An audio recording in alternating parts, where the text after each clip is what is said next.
That's something I don't really understand with some people. They feel the need to say they don't care. Like, why do you care? I don't care. If you don't care, then why do you feel the need to compel? Like, why do you feel compelled to say something, right? If you care so little, why do you feel the need to attack those that do? Fuck off. Like, clearly you're not interested in the game at a deeper level, or whatever it is that's being spoken about at a deeper level. Just fuck off.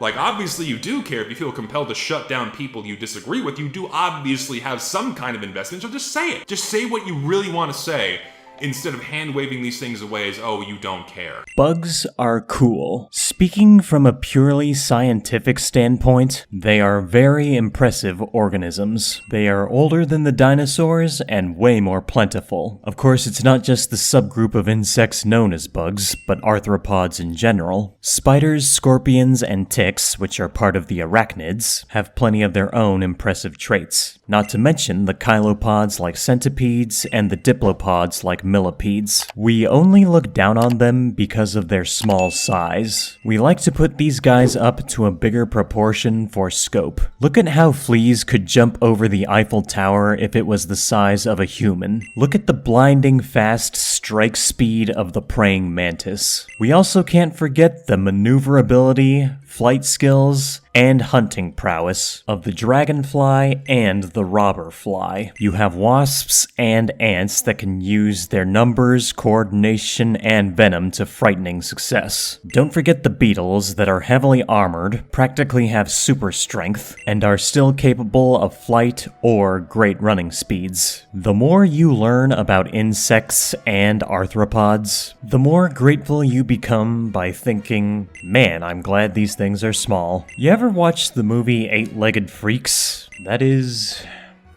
a movie.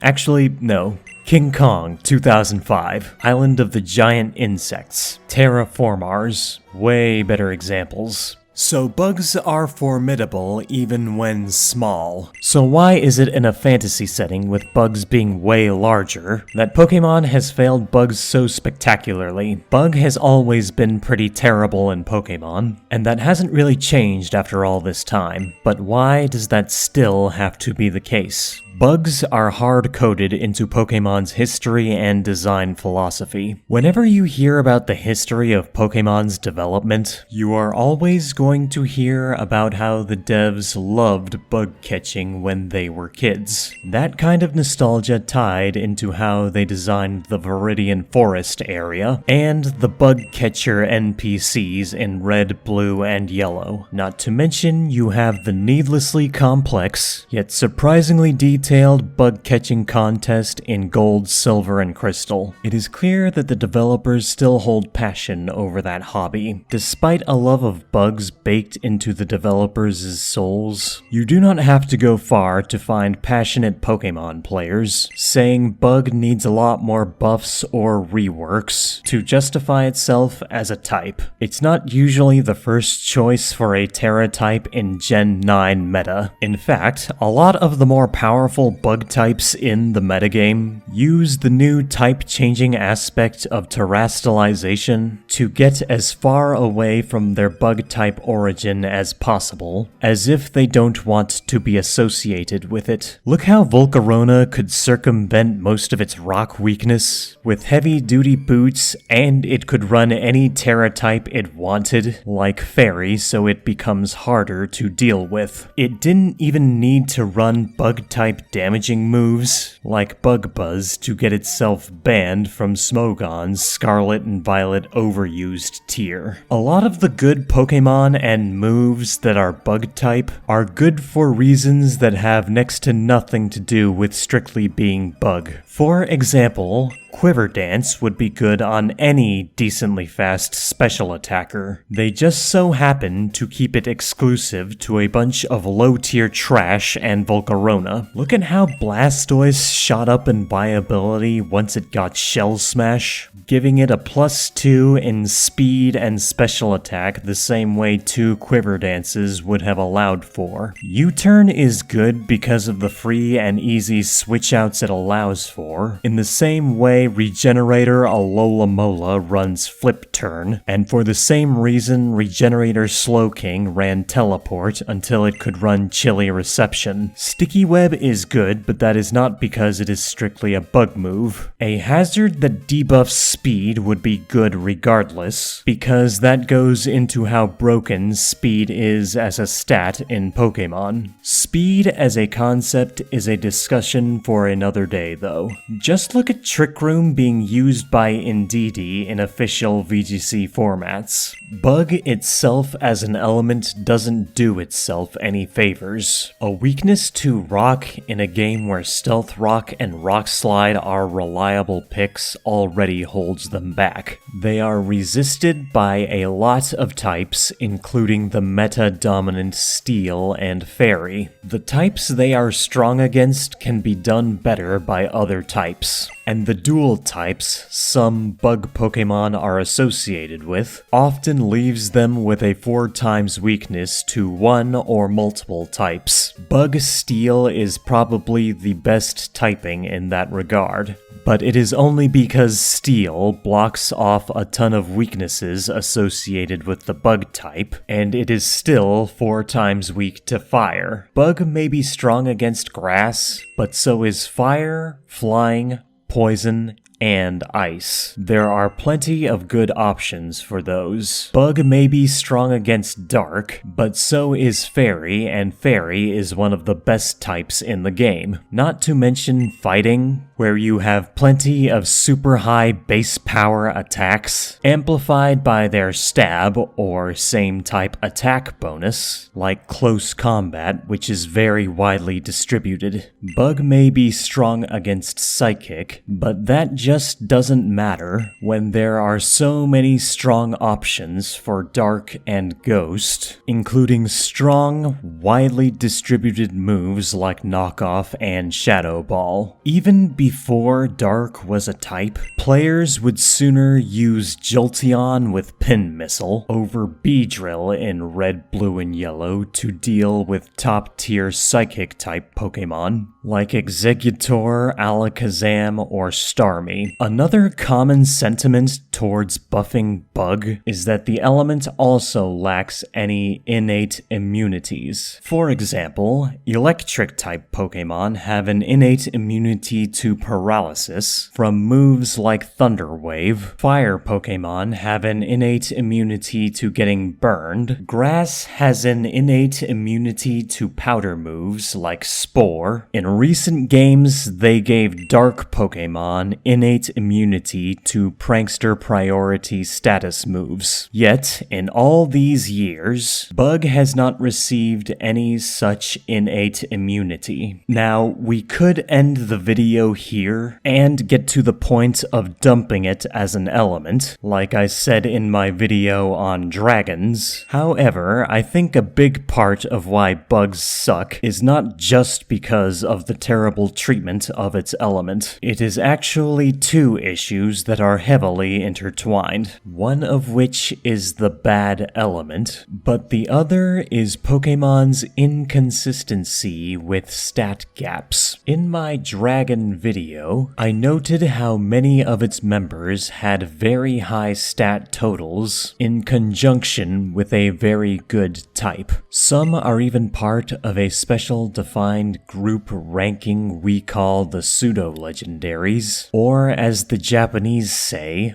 part of the 600 Club. It's a trope they have done for every Pokémon game, where a 3-stage evolving Pokémon, whose fully evolved form has a base 600 stat total. They get a special privilege of a massive stat gap over other monsters. On the other end of the spectrum, you have bugs, where a ton of members are left behind to a very low stat gap. Now, one can argue that the reason they do that to Bug is because many of the monsters are early game and evolve sooner. That might make a good case, but there is a problem. There are other Pokémon types in the early game besides Bug types. There is also the fact that even your starter monster of choice choice is designed to be usable long term. If the very first monster you can get can pull its weight as you progress, why can't the other monsters you're encouraged to catch at that time do the same? Sure, Caterpie, Weedle, and Paris are early on, but then there are still bug types that you see later on or are considered rare, like Venonat, which evolves into Venomoth. Then there's Scyther and Pinsir, all of which would be hard-pressed to be considered early-game monsters, 2 of which that don't even evolve at the time. This has always been true. You have early-game Pokémon that are normal, flying, and even electric type, yet other members of said types struggle less compared to Bug as a whole. Even then, why should the player suffer for wanting to invest in their early game options? In a series that loves to push ideals about teamwork, friendship, and training to be the best. This issue has even been amplified by the broken EXP Share feature from X and Y onwards. It was bad enough for the Caterpie and Weedle archetype to be so weak and useless later on. At least by being early game monsters, you had room to connect with them and make experiences with them meaningful by training them up for early evolution. And with earlier EXP shares, it was a deliberate one-on-one training to provide assistance to a Pokémon that was struggling to keep up with the rest of the team. It was a pick-me-up in all but name. With the EXP share from X and Y, that ability to connect is gone. All of the team can stay in the back while you use your starter. You do not have to bother to use others in battle to connect with them, or experience using them, and they will evolve soon, thanks to their faster level growth. The EXP share destroys their entire archetype that would let them work with your other Pokémon early on. There is no need for each Pokémon for you to understand the power that's inside, if they are just benched Pokédex filler, or treated as scapegoats while you heal up your more important Pokémon. If we want to see another example of how to handle early game monsters, let's look at one of the original inspirations for Pokémon through the lens of Dragon Quest. It is an indisputable fact of world building and game design that the slime is the weakest and most common monster of all. This is an established trope that has carried over into all kinds of games, manga, and anime. Dragon Quest's spin-off monster collector, Dragon Quest Monsters, retains this trope. Slime is one of the weakest and earliest monsters you will always encounter. However, this does not stop other monsters that are part of the slime family from also being long-established powerhouses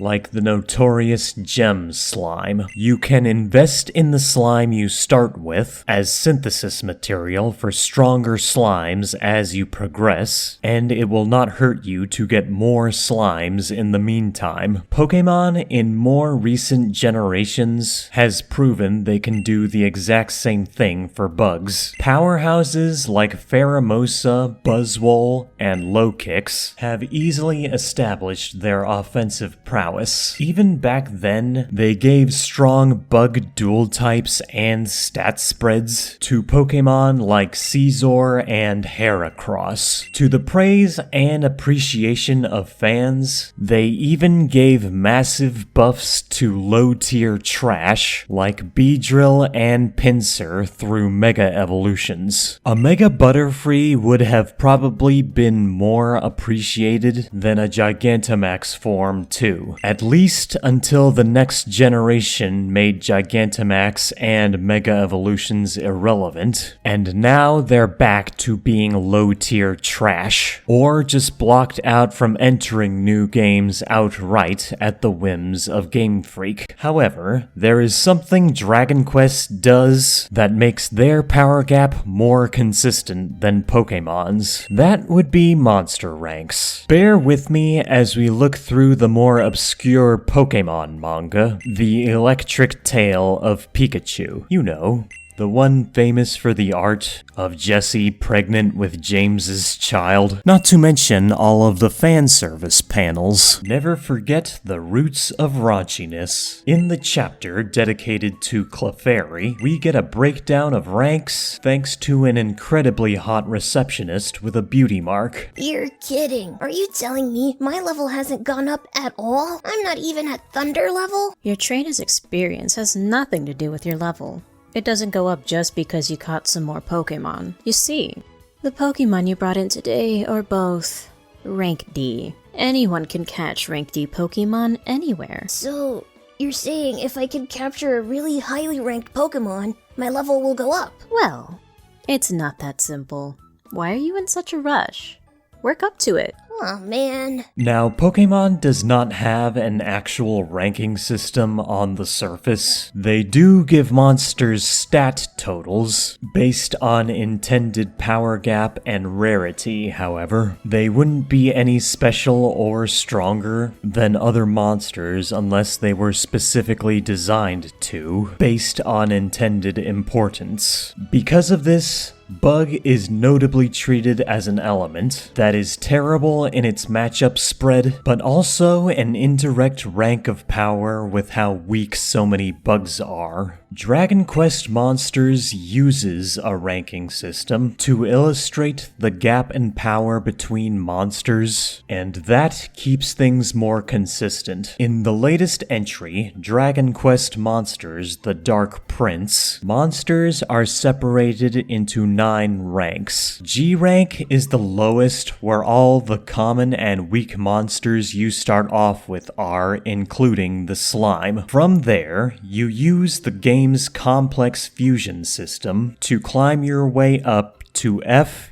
E, D, C, B, A, S, and X-rank monsters. The game is designed so that if you put in the grind, you can get high-rank monsters early. If you do, the game's story bosses become a cakewalk compared to sticking with weaker low ranks. The power gap between ranks is very large and heavily encourages players to change up their teams and use different monsters to progress. It is a system that does way more to reward players for trying new monsters and team synergies to overcome challenges. Pokemon does not really incentivize using new options during the main game due to how easy and overlapped the game design is. With how overtuned the first Pokemon you choose will become, and the tendency of most NPC teams to have only 2 to 4 Pokemon on their team, and all you as the player has to do is to stick to a core 4 to 5 Pokemon team, there really is no reason to try out any of the other options the game throws at you if what you have can solve the same problem again and again. In the newer games, they have to cut options and put them behind post-game, or even put them behind a paywall, and then only maybe will players try Pokemon they have not used before. The developer behind Pokemon Yellow Legacy made an entire video essay proving this as a fact by how having access to Gyarados can completely warp a Pokemon game experience. If a Gyarados in early game is basically a win button for everything, why bother trying to use anything else? At the same time, if early game bug monsters were made to teach you that using them sucks, and to find better monsters to replace replace them with? Why have them or use them to begin with? Remember how I said earlier how the EXP Share also destroys the Caterpie archetype? It should be noted, Dragon Quest Monsters has something similar to the EXP Share that is even stronger. In Dragon Quest Monsters, monsters that are not even in your party will also gain EXP. At least EXP Share only leveled up monsters you had with you. However, there are a lot of good reasons why Dragon Quest Monsters doesn't have a problem with this feature. Firstly, the game uses a 4v4 battle system. You will be using more monsters in battle at once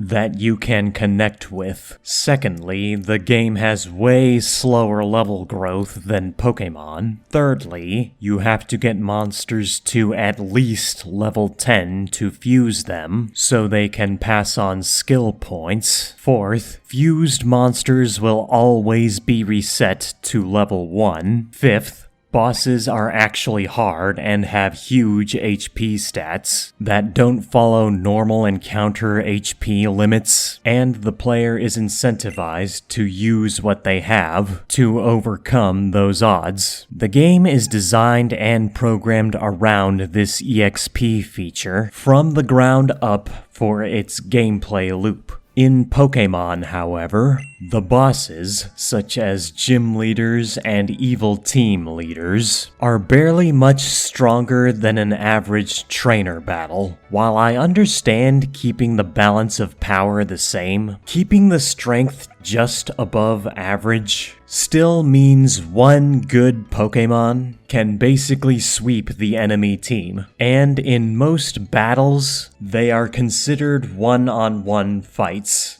Double battles, despite being the official format with VGC, rarely happen during the main story of the games, so having EXP spread to everyone for one monster's efforts rewards less with more than intended. It wasn't until the newer games, where they tried to make proper Pokémon boss fights involve more double battles and balance the EXP share curve, and even then they are still very underwhelming challenges. Players in Dragon Quest games will actively go out of their way to hunt metal slimes for all the EXP that will help in the long run, and collect as many monsters as they can for more fusion ingredients. Meanwhile, the passionate Nuzlocke player in a Pokémon game will go out of their way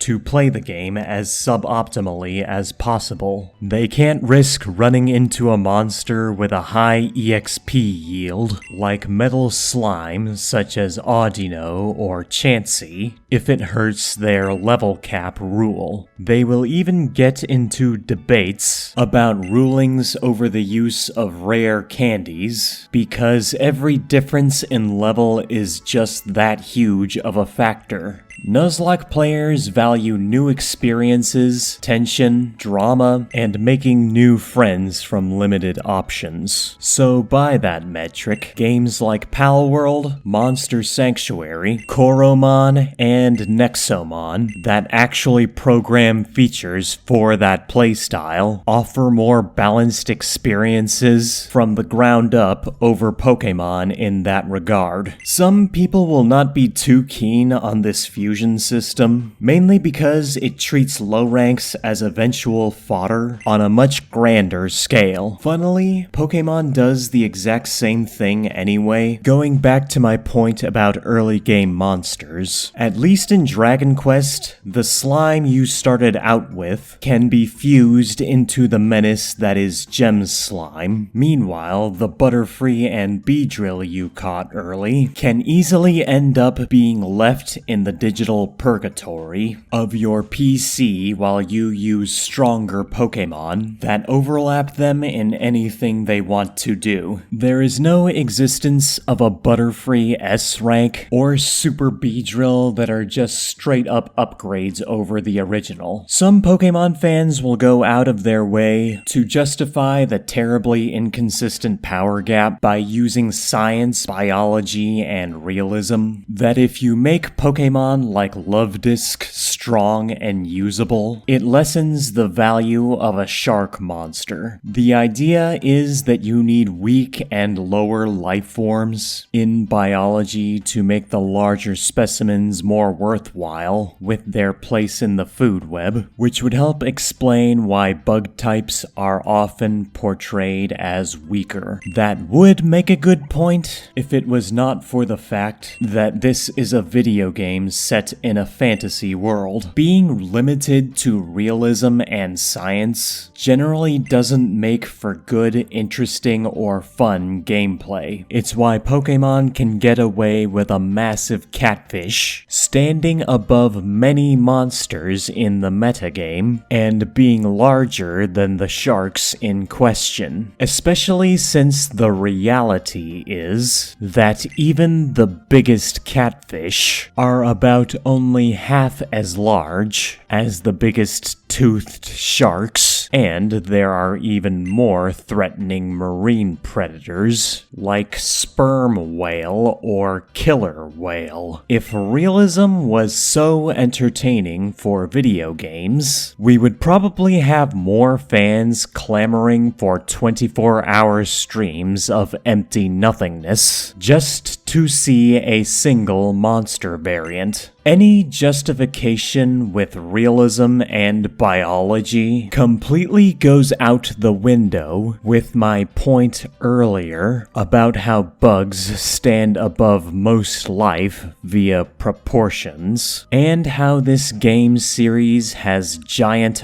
arthropods that do not realistically exist in current day biology. Since we are not limited to realism, we do not have to use it to make the game more fun, like forcing monster eggs to have realistic hatch times, so we can make the game more fun for the player to use what they want instead. The YouTuber Possum Reviews makes a good point that plays into this about world building and logic. The point being that realism and believability are two different things. No one is asking for realism in good world building, let alone in a fantastical monster collector JRPG. They just want some believability. Because so many monsters in Pokémon's game design and systems tend to boil down to mostly stat spreads with a marketable face as easily disposable novelties, it tends to create a lack of believability and therefore a lack of immersion. That is why we get memes of a big boss rock monster like Onyx having a lower attack stat than Joltik, Perugly having a higher speed stat than Latios, and Ghastly or Wooper learning Ice Punch without arms, while Kyurem Black with its big icy arm can't. These, among many other examples, hurt player immersion because it makes no sense. You have to resort to a ton of pseudoscience to explain it away and make it believable. In a more believable setting, you can rank organisms based on their potential, no different from Tier Zoo, and insects and arthropods tend to be up there due to realistically and logically being very impressive organisms. I think there needs to be more room for player freedom to use weaklings if the player chooses to. Some will try to argue that you can use weak Pokémon throughout the story, but part of the issue is that Pokémon's game design trivializes this. Because the game is so easy, nothing you use choose or any of your choices really matter. Ask yourself this: what exactly makes any of your playstyles or choices special or interesting if the exact same results can be achieved by mindlessly mashing the A button to victory? It's why many Pokémon fans choose to play suboptimally through various challenge runs like Nuzlocke. Doing that makes it so your choices have more weight with your self-inflicted limited player freedom. Now, for the record, I do not think challenge runs in and of themselves are a bad thing. They are a very common way to provide replayability to many games, and there are surprising mechanics to be discovered when a game is played with unintended handicaps. However, I take issue when a challenge run feels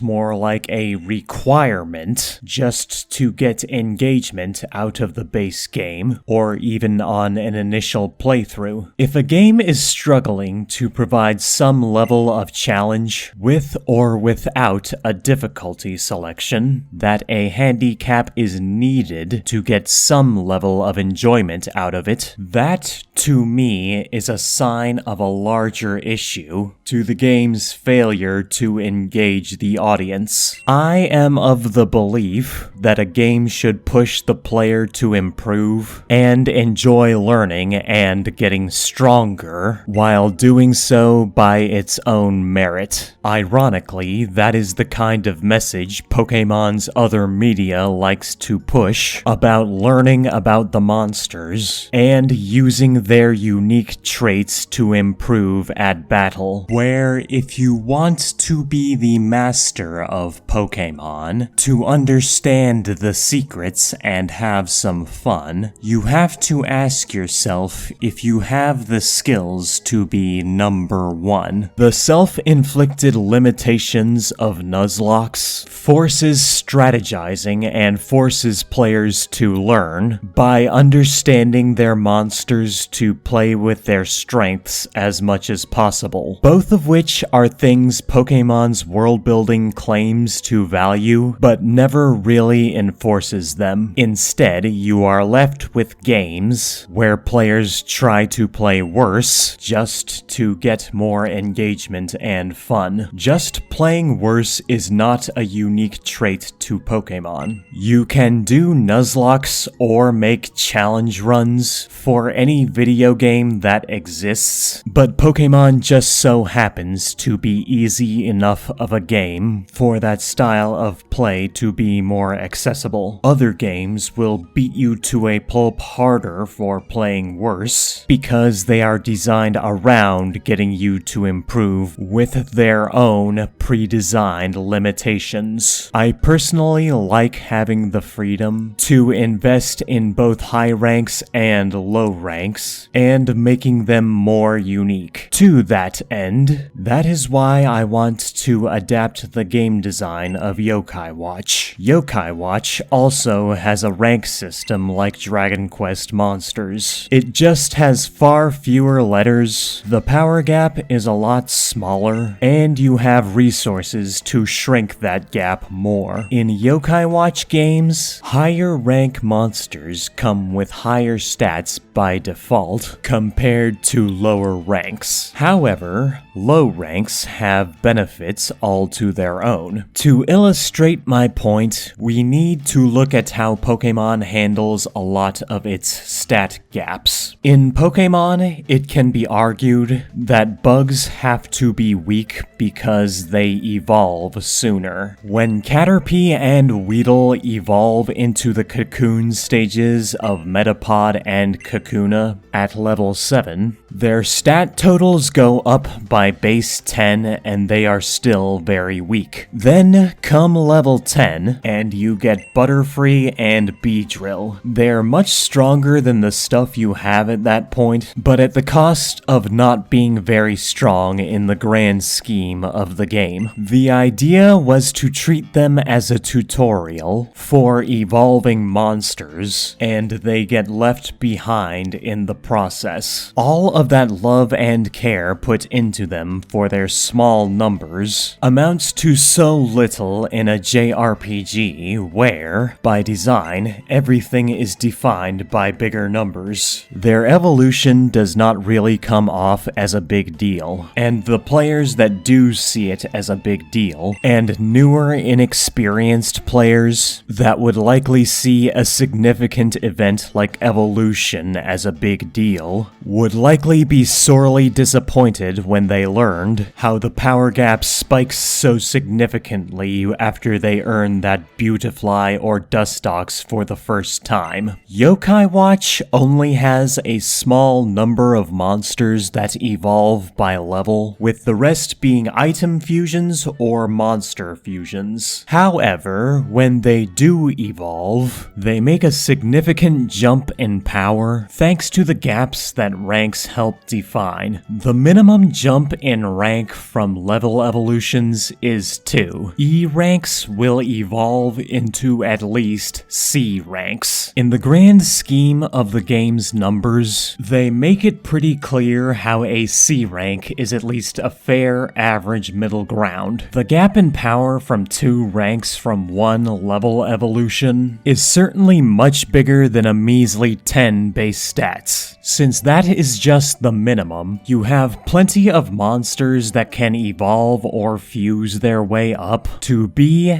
A, or even S rank. This system acts as player feedback that communicates how your monster stands in terms of power compared to other monsters around it. With these nice shiny letters, the player is easily informed that they got something on the stronger side and are rewarded for their investment. It effectively tells the player the immediate power they are dealing with and makes evolutions and fusions a big deal thanks to an established standard that ranks set. Of course, this is just on the surface. A monster's rank decides more than just its stats. You know how in Pokémon Stadium, the rentals had weird movesets? It was mostly to encourage you to transfer your actual optimized teams, instead of relying on sets that kinda suck. You could rent any Pokémon to use, but they tried to close the gap in power with their movesets. More evolved Pokémon would come with weaker movesets, while the unevolved ones came with way stronger movesets. Now, this clearly doesn't solve anything for the power gap. In an optimal setting, the fully evolved Pokémon with the way bigger numbers will just use the same stronger sets as its unevolved form. None of the bug Pokémon really benefit from this. Tier lists meant for rental Pokémon tend to agree with Scyther being a good option,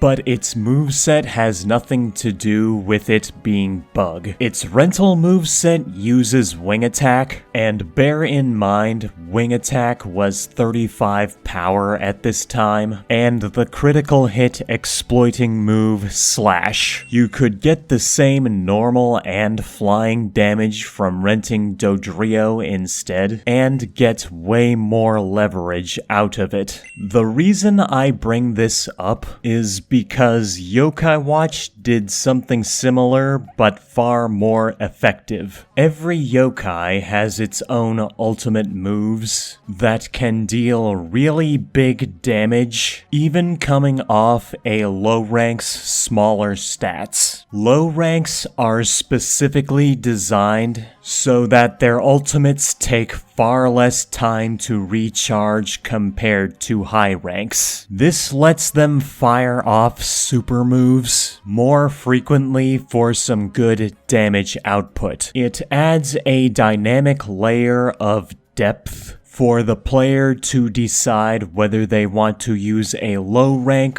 or a high rank. You can invest in a low rank with love and care so that it can help the team with super moves more often. It makes it so that low ranks are more than just their lower numbers. Adding to that, we can make low ranks reach way bigger numbers anyway. Pokémon has this item called Eviolite. It's a hold item that increases an unevolved Pokémon's defense and special defense by 50% each. While this item could have been interesting to make unevolved bug types better, the ones that would have benefited the most from this would be the Cocoon stages, which may have higher defenses than their unevolved forms, but bulk without recovery or power behind it really struggles in Pokemon's battle system. The unevolved first stages don't really make much use of the item either. Very few bug types come to mind that can benefit from it. The most infamous user of this item ended up being Chansey, making itself bulkier than the already widely despised Blissey. Evolution is considered a really big deal in Pokémon lore. The monster is reaching a new stage with new powers to discover. For years we were given this David and Goliath dynamic between Pikachu and its evolved form Raichu. The battle against Lieutenant Surge is another of my favorite episodes that gives a sense that there is more to a monster than being evolved for bigger numbers. Unfortunately, the truth conflicts with the ideals. Raichu is objectively superior to Pikachu whether you play casually or competitively, and not even Pikachu's signature item, the Light Ball, was ever enough to overcome this. Thanks to the Pokémon Terra leaks, we now know X and Y was originally going to have some kind of mechanic where unevolved Pokémon could be a lot stronger. Why didn't this make it through on release? I do not know, but it fills me with an immense rage. For someone like me, whom prefers the designs of a lot of unevolved Pokémon, I would prefer the option and freedom to invest in them. Pokémon Mystery Dungeon is one of the most highly praised games in the franchise, even if it is arguably a Dragon Quest game in a Pokémon skin when you get down to brass taxes. Mystery Dungeon made Evolution special as a post-game feature, but the boost in stats from evolving is very small. Mystery Dungeon puts you at less of a disadvantage from using unevolved Pokémon, and Mystery Dungeon offers ways to easily boost a monster's stats without evolving. Not to mention, the game is balanced around playing as unevolved monsters for the story, as well as the post-game where evolution is unlocked. Evolution is treated as an option and not a requirement. Thanks to the way this game rebalances a lot of things, even bug-type Pokémon you can recruit will have more merit to stand on, mainly thanks to the incredibly strong move Silverwind, hitting all enemies in a room and having a chance to buff all of the user's stats, and the move being exclusive to a small handful of low-tier trash bug-type Pokémon. I bring up Eviolite and Pokémon Mystery Dungeon Evolution because Yokai Watch once again did something similar but far more effective. To illustrate where I am going with this, we need to address another common argument. Some Pokémon fans will try to justify Pokémon's horrible imbalances between common early game stuff and late game strong stuff by trying to point at other RPGs where early game gear and equipment is easily power crept as you play through the story. However, there is a really important aspect that keeps getting ignored with this example. Games that do this tend to have upgrade systems. Yes, the early game gear starts out weak compared to later stuff. However, the player still has the freedom to invest in earlier options with far more leeway, like enhancing armor and weapons to make them stronger,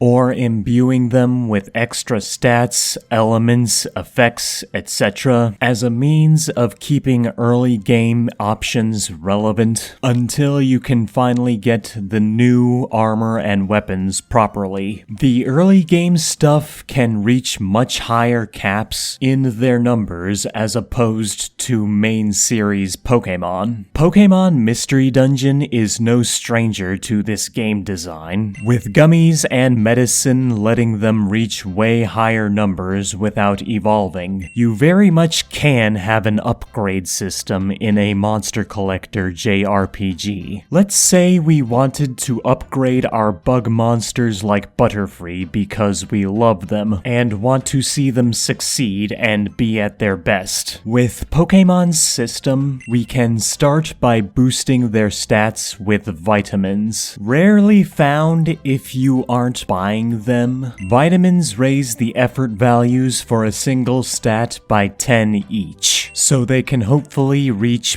bigger numbers, except that only works for the first 100 effort values in most games. Why? I don't know. They got rid of that cap in later games, suggesting it was always a stupid idea. Let's also point out that vitamins are very expensive. This makes the cost all the higher in Pokémon, where getting money from battles is often restricted to trainers. The fact the Versus Seeker is very game-specific does not make it a guaranteed solution. It's a very stark contrast to other JRPGs that make it so the player can get back more money from any battle. Another expensive and restrictive feature are TMs, or technical machines. They are often one-time use. Later titles made them multiple use, up until Sword and Shield, where some are single use again. Among the better moves Butterfree can get from TMs is Psychic. You know what else learns Psychic? Mr. Mime, Jinx, Starmie, Alakazam, all of which being much stronger monsters that plow through the Elite Four. Even if you want to sink your passion into a monster you love, what is the point thanks to all this overlap? Butterfree being a special attacker in games where both bug and flying are physical attacking types holds it back immensely, especially since it has no good move pool, compared to Gengar, which is in the same boat. The only reason this doesn't matter much is because in casual Pokémon playthroughs, the trainer NPCs are dumber than dirt and don't encourage strategy, which gets a lot of justified criticism when there are other monster collectors collector JRPGs for kids that are praised and touted for valuing strategy and difficulty. Granted, we have recently seen early game bug-type Pokémon justify their existence in the competitive metagame. Recent VGC doubles developments have seen consistency from Vivillon, and Smogon singles has shown the merit of Ribombee in the standard OU tier and even Uber tier usage. These Pokémon being good at least shows that Game Freak can do more for early game bug-type Pokémon and design them in unique ways to let them shine. However, we still have to look deeper and acknowledge why that is. With my point earlier about how good Sticky Web is, Ribombee is considered hard carried because of that move. The fact that it is also a fast fairy-type Pokémon whose Moonblast threatens the current top-tier Great Tusk is an added bonus. You do not have to go far to see data of fast, hard-hitting fairies being prevalent in singles and doubles thanks to Fluttermane existing. Does it being a bug type contribute to anything in its favor? Or is it because it's a bug it has access to the illustrious Sticky Web? What would happen if another hypothetical Pokémon that was faster and wasn't a bug type also got access to Sticky Web? Would players still opt to using Ribombee, or would they opt to use the faster non-bug Sticky Web setter instead? Such overlap tends to happen in Pokémon's system. Vivillon's VGC sets mainly use a combination of one of its abilities in Compound Eyes in conjunction with Sleep Powder and Hurricane. None of these perks really have anything to do with being a bug type. With Sleep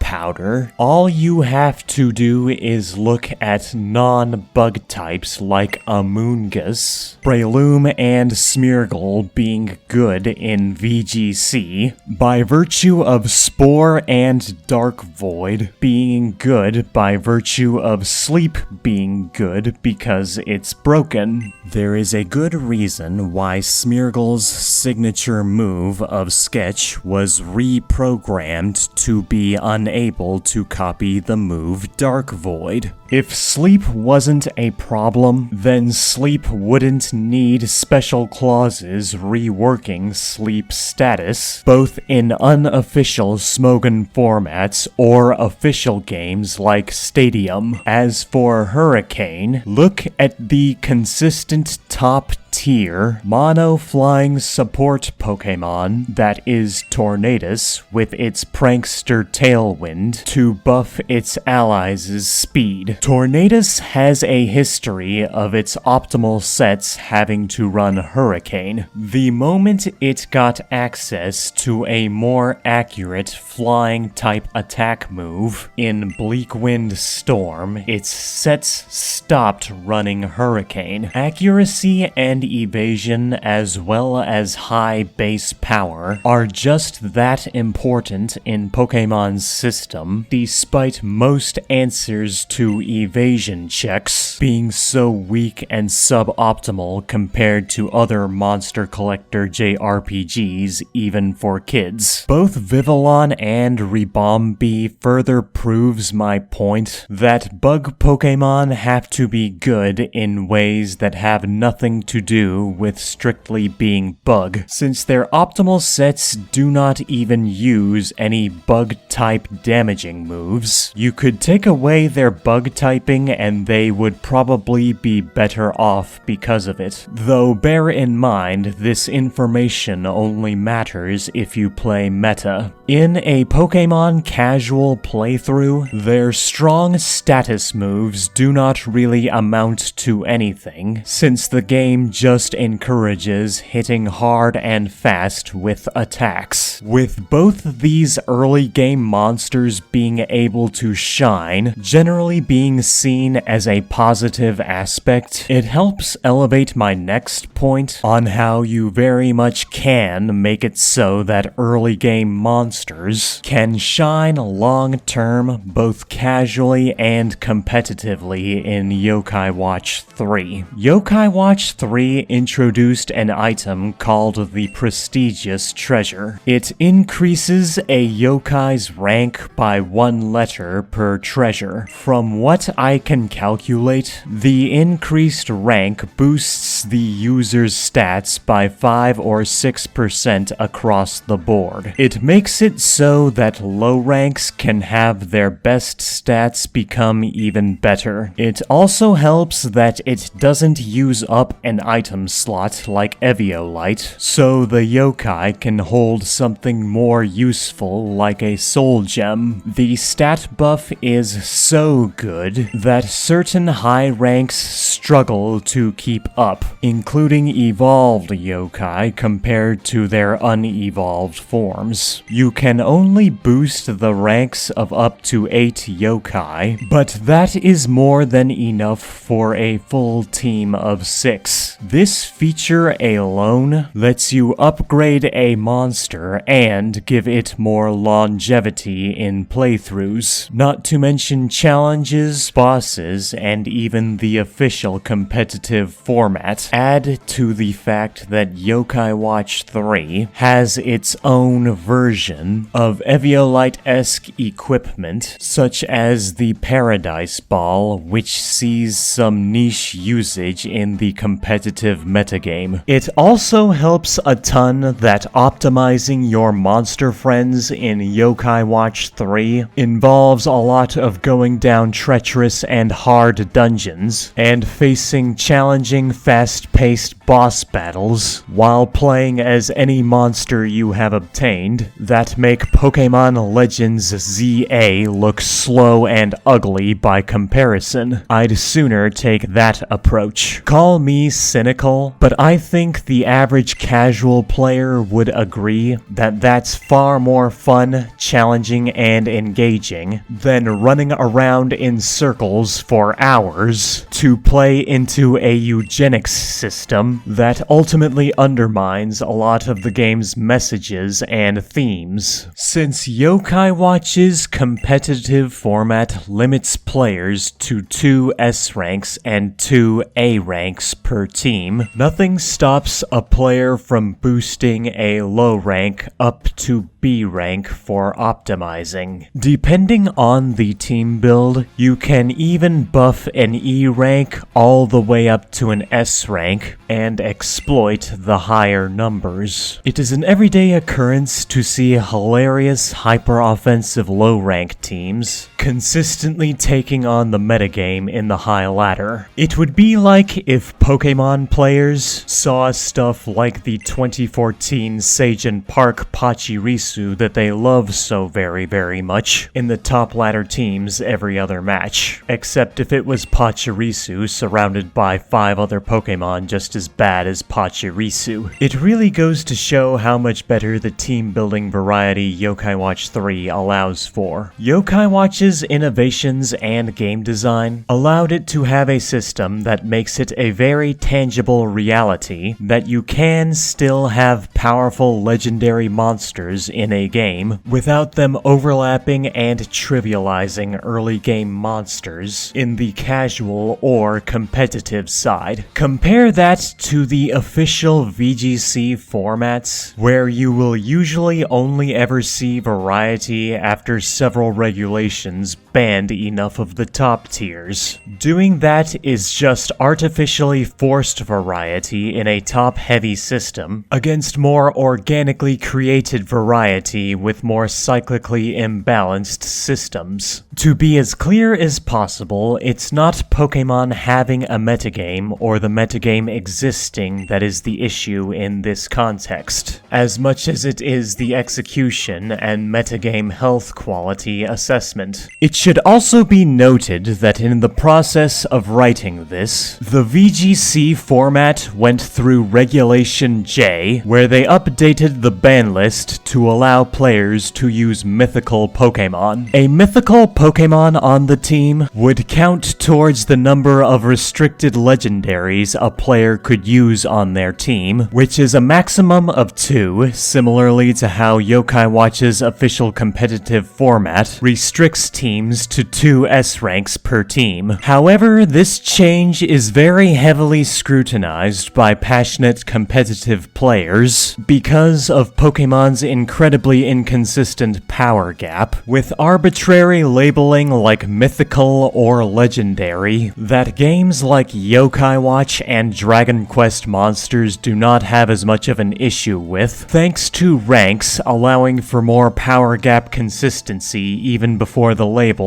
are used. An easy example would be how the big bad boss, the Dragon Lord from Dragon Quest I, is on par with something like Mewtwo or Dragonite in terms of lore and power. In Dragon Quest Monsters, the Dark Prince, his humanoid form is an A rank and his true form is an S rank, making it plain as day that he's up there in terms of power. With Pokémon, among the eligible mythical Pokémon are things like Fione. Despite being a mythical, which one would think gives it some kind of special status, rank, or power, it has an incredibly long history of being low-tier trash. It is going to struggle very hard to justify itself on a limited team slot compared to other water options, like its fellow mythicals of Manaphy or Keldeo, the legendary Kyogre, or even just strong non-legendary, non-mythical water Pokémon like Dondozo. One may try to argue Fione is meant to be worse than Manaphy, but then it would seem to come off as an empty excuse when you look at the fellow mythical Mew that has the same stat spread as Manaphy, and the legendary Mewtwo meant to be its counterpart as its brooding clone going through an existential crisis, with both of them clearly being given far more respect towards their stat spreads and options. It ultimately all goes back to my video on overlap. These are just some of many examples when you have legendaries like Mesprit proving to be weaker in practice than Pokémon that are supposed to be beneath it in terms of lore like Alakazam or Reuniclus. All Pokémon have for measuring power gap are unofficial usage-based tiering from Smogon, which changes a lot with meta shifts and updated ban lists. Imagine a hypothetical world where Pokémon's gameplay was more consistent with its narratives for a moment. A world where the power of friendship and anime allows for bigger numbers like Yokai Watch 3. In said hypothetical world, you could use your love and friendship to give Caterpie the base stats of Mew, almost any ability, and could exploit Z-moves, Dynamax, or Terra more easily by virtue of being a weaker, unevolved Pokémon as opposed to Butterfree. Why? No other reason than player freedom, really. After all, let's do ourselves a favor and remember that the Pokémon devs do not care about something as trivial as game balance, even from a casual lens. You can try to make the argument that you can box the Latios or Latias, but that doesn't address the issue or fix it. The game has much better incidents of balancing gift Pokémon, such as Castform, who, while an average Pokémon at that point in the game, is meant to help introduce the concept of weather in battles, so it has a more balanced level of power in the playing field. Latias and Latios gifts, by comparison, and how they were just given instead of earned, seems like an outright joke of bad game design. Let's look at a similar example in Yokai Watch 1. You are given the S-rank Yokai Venonat. However, there are many key differences that elevate this situation as superior game design and a sense of balancing. The Latias and Latios are given to you less than halfway through through the story. Because of their high innate rank and status as legendary Pokémon, they trivialize the existence of a lot of Pokémon, and fights at that point in a game where hyper offense is favored, team building isn't necessary, and level growth is fast. The poor game design behind Latios and Latias in Omega Ruby and Alpha Sapphire is an example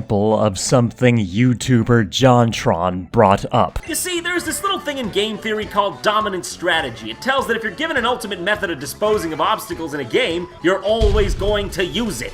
Venomoth, by contrast, comes super late in the main story of the game, so it has to compete with more options at that point. In a game with way harder bosses, more emphasis on team building, and far slower level growth. Venomoth, being an S rank, is still stronger compared to other members of your team on an individual basis, yes, but the choice to fit him into your squad is not easy if you already have a good team synergy going. You will have to shuffle at least 2 or 3 members of your party around to accommodate for the new strength, as well as considering the slippery unity benefit of dodging in spirits, and deciding if that is worth investing into for one unit. They are like night and day with their execution, where Latias and Latios' issues are danced around by boxing them to pretend the problem isn't there when they aren't outright criticized for poor balancing, while Venomoth has absolutely no reason or merit to any similar complaints. Keep in mind that both these examples are looking at gift monsters you get through the story, not limited edition DLC monsters that can easily rip apart the early game anyway. It should also be noted that in Yokai Watch games, you can get S-rank legendaries early, but they will always be set at level 1, and because they are S-ranks, they have super slow level growth compared to low ranks, on top of legendaries having even slower level growth compared to the average S-rank, so the game is programmed and designed to keep this from ever being an issue. This effectively serves as an example of how a rank system makes it way easier to balance a casual playthrough, so the programmers and game designers can place monsters accordingly based on their rank. It makes it so high ranks have to compete with similarly or lower power leveled monsters, and so the low rank monsters have a much harder time getting outshined. It also helps to more easily avoid situations like Pokémon, where they tend to put certain monsters later into the game long after they would have been useful. Look at Magmar in Kanto, Gligar in Johto, Absol in Hoenn, Finian in Sinnoh, Cryogonal in Unova, Phantump in Kalos, Drampa in Alola, Cramorant in Galar, and Veluza in Paldea. These Pokémon are low tier in casual playthrough in-game tier lists because of that, and serve as examples of this being an ongoing issue throughout Pokémon's history. A rank system, if anything, makes it so the programmers and game designers can still intentionally make monsters terrible, weak, and lacking in options within the designed system, but still give the player ways to invest in them and make them stronger. No one is asking for perfect balance, just for better and more consistent balance, where we can use Yokai Watch as an example, since far more monsters feel far more useful for far more situations. It also helps that Yokai Watch games are far harder than Pokémon by design, so your choices end up mattering far more. Yokai Watch characters in gameplay are fundamentally designed to be next to each other, so one-life runs like Nuzlocking or soloing doesn't work. Bosses force you to team build or else you get destroyed. It creates more of a dynamic skill issue to clear the game, and you still have enough freedom to optimize around low ranks in reasonable ways. The hardest bosses throughout the series have been steamrolled by players discovering cheesy tactics thanks to unique teams of mostly low ranks, thereby dispelling or disproving any fear of S ranks just overlapping everything even in a casual playthrough. Add to the fact the consistently set power gap between ranks would far more easily let players play suboptimally by choosing lower rank monsters as they play the game, if choosing to play the game worse is fun for them. I guess what I am saying is that if you cannot clear the Buster's challenge modes as a solo SailorNyan, then you suck at video games and you should feel bad about yourself, you worthless scrub. It's not like Yokai Watch 3 is the only game that proves that an upgrade system like this can be designed and implemented well, so you can have more fun investing in your favorite monsters. Dragon Quest Monsters Joker 3 Pro also gives the player the freedom and fun to rank up their favorite monsters. You can make the common low-rank starter monster that is the iconic F-rank slime, which is, as established by canon and programming as the weakest monster in the game, go beyond S-rank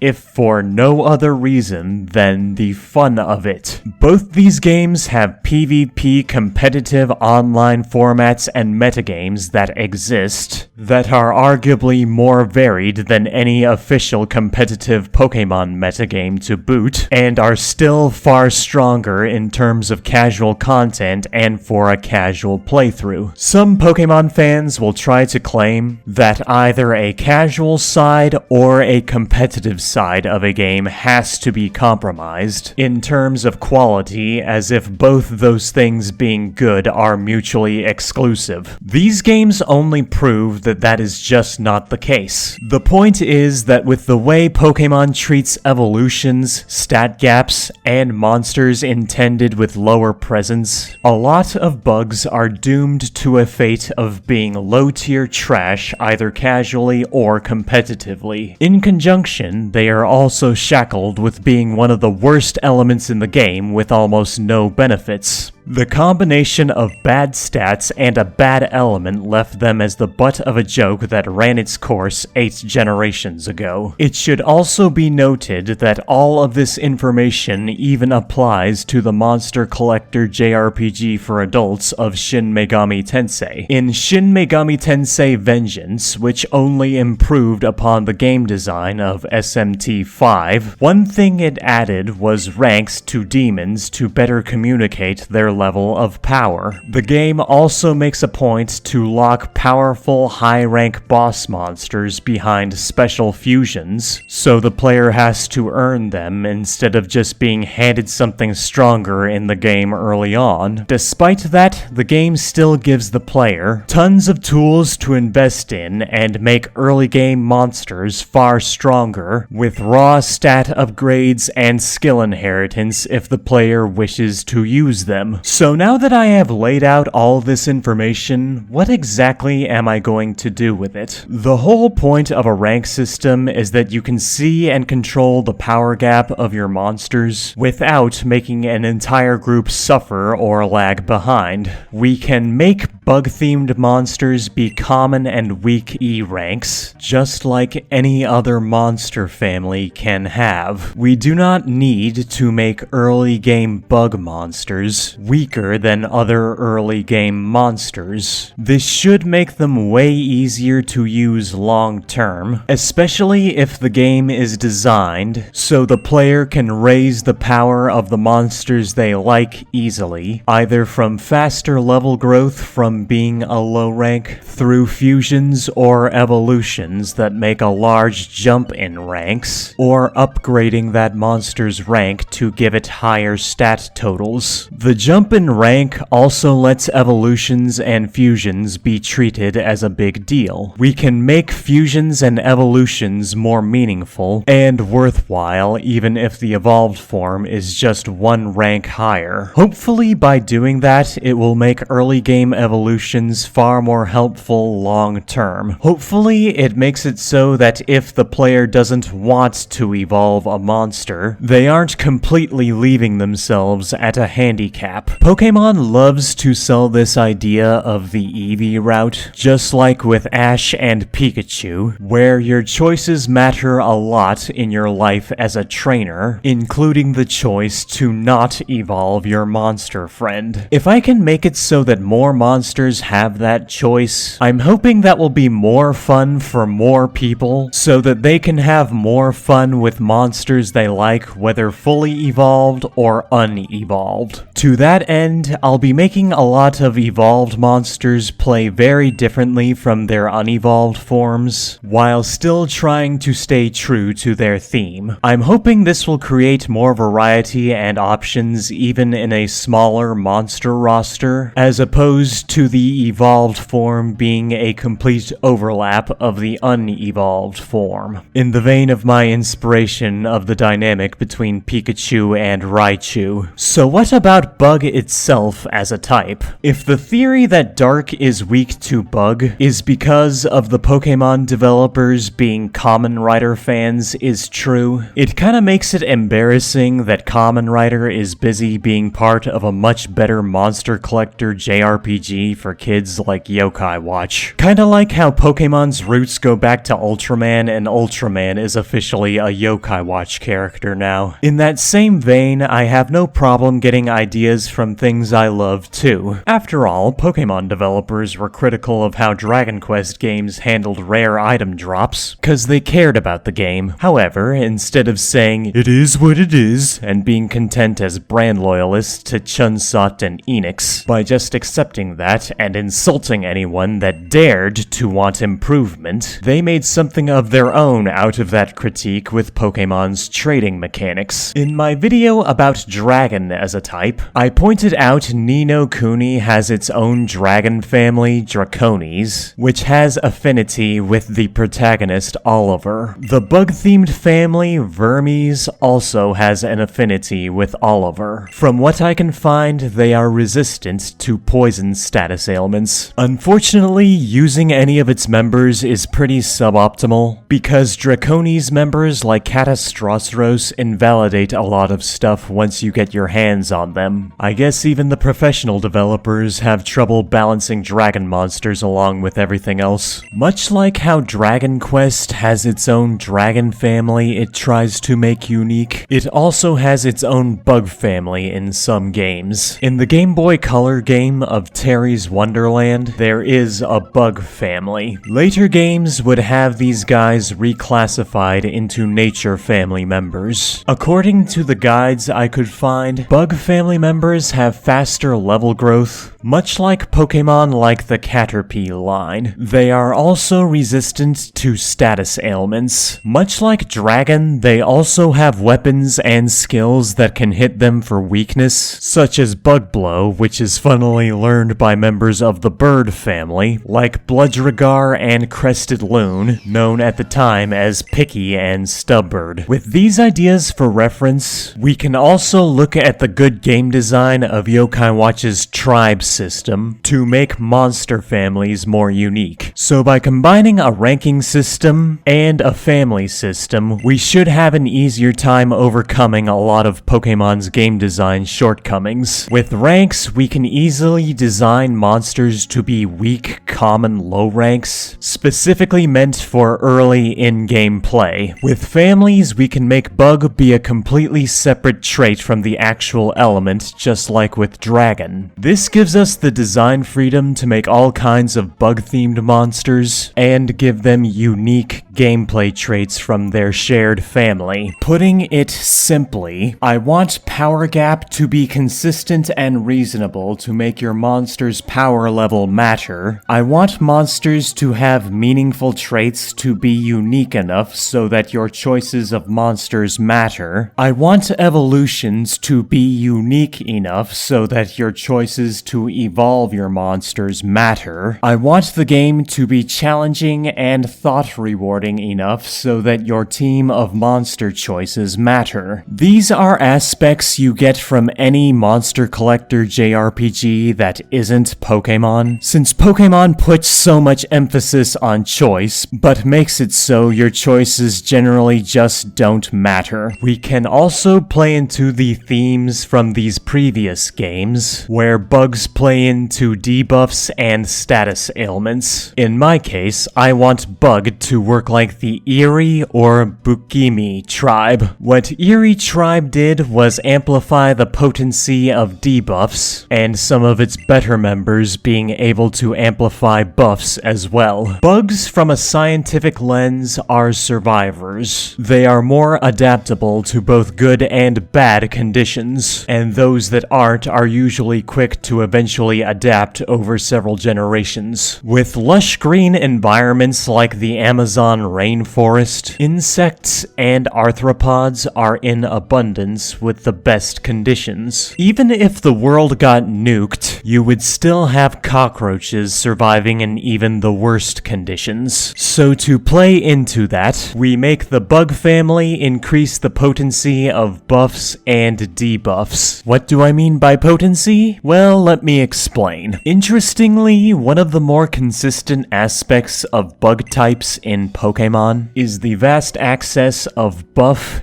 debuff, and support moves they have access to from level up, breeding, and TMs. In theory, Game Freak could have designed bug types in general as the nuisances, spreading debuffs and statuses to opposing teams. However, because casual story playthroughs reward hitting things hard and fast, bug types probably wouldn't get the chance to utilize their debuffs and status, especially not with their bad stats and bad type in Pokémon's 1v1 battle system. Beyond that, Pokémon's buffing system has problems that keep it from being as dynamic and deep as intended. The game tends to reward buffs with how many of the more meta-dominant Pokémon in singles formats get powerful boosting moves like Dragon Dance, and these buffs never expire. The gimmick combo of Tatsugiri and Dondozo are also a good example of how strong a huge stack of buffs are in Pokémon's system, even in official VGC doubles. Buffs can be very hard to answer to, hence the high usage of Pokémon like Clodsire, Quagsire, and Clefable that bypass buffs during damage calculation with Unaware and good defensive typings. Debuffs have to be more immediate to have any impact in singles or doubles, because you can just switch out to clear them, and stat debuff moves have to be incredibly powerful to justify a move slot, such as Parting Shot. It's part of the reason Pokémon with Intimidate, like Landorus T,